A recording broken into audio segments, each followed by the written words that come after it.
Kung siya mapaabot nga kahimtang sa panahon karong adlaw, bispiras sa Piesta Senior, Enero 16, 2026. Sigon ni retired Pag-asa Vice Director Oscar Tabada, mapanganuron ang atong kalangitan, doon natay patak-patak ka pag-uwan karong buntag, mahimong mas lapad o mas kusog ang pag-uwan o ba na ang pagpanudog o papangilat karong hapon. Dahil doon natay hinay nga pag-uwan karong gabi.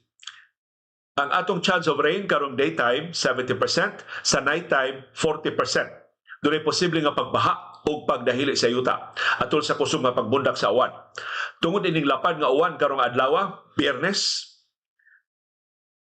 ubos kaayo atong temperatura 24 to 27 degrees Celsius. Sumao ni amihan sa sinulog, katugnaw sa atong pagsugat sa dayog sinulog. Although ini Piesta Senior mo init og malimuot na ta.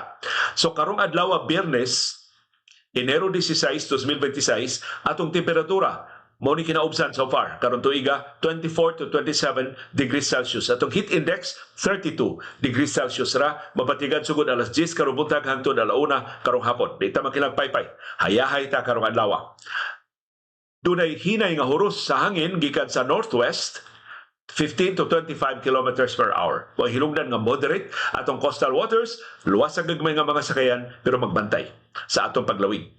Unsay ato mapaabot nga kahimtang sa panahon ugma Sabado, bisperas sa Piesta Senior sa Subo, Enero 17, 2026. Wanon gihapon atong kabuntagon ugma ang fluvial procession wanon unya mapanganuron ang atong kalangitan ini kahapon. Uy, good news ni mo. Hinay ng uwan, wanay uwan ini kahapon. Mapanganuron ta ugma sa gabi. Atong chance of rain ugma gamay na lang 30%. Atong temperatura magpabiling ubos ugma 24 to 30 degrees Celsius. Atong heat index busaka ng jutay ngadto sa 34 degrees Celsius. Babatigan sugod alas 12 sa udto hangtod alas 4 ugma sa hapon. Dunay hinay nga huros sa hangin gikan sa west northwest 15 to 30 kilometers per hour. Mo hinungdan nga moderate atong coastal waters, luwas sa gagmay nga mga sakayan pero magbantay lang sa atong paglawig.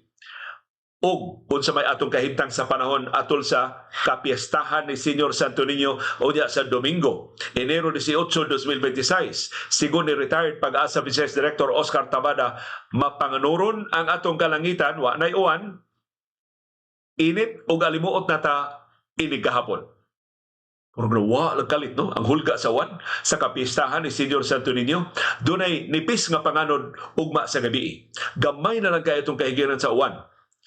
Sa Domingo, 20% na lang.